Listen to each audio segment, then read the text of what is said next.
La domanda è: perché a Padova, diversamente dalla maggior parte delle altre realtà comunali del Veneto, al ballottaggio ha vinto la Lega, meglio la lista Bitonci, surclassando il centro-sinistra? Perché il fattore sicurezza ha giocato un ruolo importante in una città sempre più disturbata da episodi di micro-macro criminalità. Pensiamo allo spaccio di droga nelle piazze e recentemente all'incubo spaccate negli esercizi commerciali, e dove la sempre più importante presenza straniera non sempre è stata opportunamente metabolizzata dal contesto socioculturale e cittadino. In una realtà pur storicamente di centro-sinistra ha prevalso il rinnovamento proposto da un Massimo Bitonci che non è neppure un padovano doc, pur dichiarando di aver vissuto e studiato all'ombra del santo, e che ha abilmente sfruttato lo scandalo dell'inchiesta veneziana sul Mose smarcandosi da Forza Italia. Galan dice non lo voleva alla guida della città, ed inondando la rete e i social network di foto di Ivo Rossi, sindaco reggente nonché suo avversario al ballottaggio, in compagnia del collega di Venezia Orsoni, coinvolto nell'inchiesta lagunare per finanziamento illecito.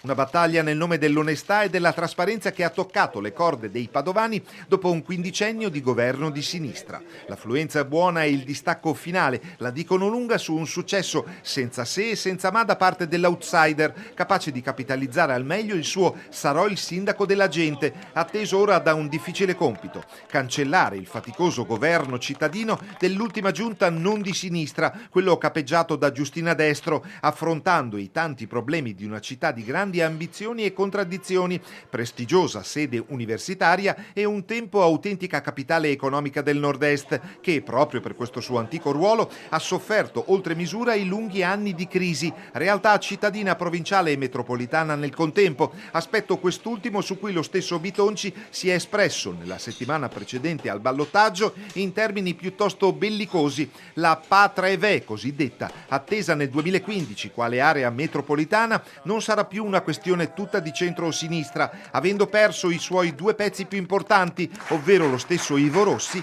e il collega sodale PD Giorgio Orsoni. Come dire, ci sarà da rivedere più di qualche aspetto.